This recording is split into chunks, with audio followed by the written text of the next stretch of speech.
చెప్పకనే చెప్పినట్టు మాత్రం ఈ ప్రభుత్వం అయ్యింది. ఎన్ని రోజులు కాళేశ్వరం కూలేశ్వరం అయిపోయిందని వాగిన నోళ్లే ఇవాళ అదే కాళేశ్వరం నీళ్లు తీసుకొచ్చి హైదరాబాద్ ప్రజలకు మేము గోదావరి నీళ్లు అందిస్తామని చెప్తున్నారు అంటే ముఖ్యమంత్రి కానీ ఈ ప్రభుత్వం కానీ చెప్పకనే చెప్పినట్టు అయ్యింది. కాళేశ్వరం మరి తెలంగాణకు కల్పతరువు, తెలంగాణకు కామధేనువు అని మొదటి నుంచి మేమేదైతే చెప్తున్నామో అది అక్షర సత్యం అని కాంగ్రెస్ ప్రభుత్వమే ఇలా ఒప్పుకున్నట్టు అయింది. అట్లాగే ఒక నెల రోజుల కింద అనుకుంటా మా భువనగిరి యాదాద్రి జిల్లా గంధమల్ల రిజర్వాయర్కి కూడా ముఖ్యమంత్రి గారు శంకుస్థాపన చేసి భారీ సినిమా డైలాగులు కొట్టినారు. అక్కడ కూడా నేను పూర్తి చేస్తాను అని. ఎక్కడికి వస్తున్నాయి, ఎక్కడి నుంచి వస్తున్నాయి గంధమల్లకి నీళ్లు?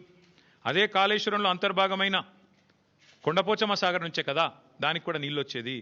ఇవాళ మల్లన్న సాగర్ నుంచి గండిపేటకు నీళ్లు తరలించి శంకుస్థాపనలు, ఆ రోజు కొండపోచమ్మ సాగర్ నుంచి గంధమల్లకు నీళ్లు తరలించడానికి శంకుస్థాపనలు, మరొక వైపేమో కాళేశ్వరం మీద శాపనార్థాలు. ఇంతకంటే అరాచకమైన, ఇంతకంటే సిగ్గుమాలిన ప్రభుత్వం ఈ దేశంలో ఉన్నదా అని అనక తప్పడం లేదు.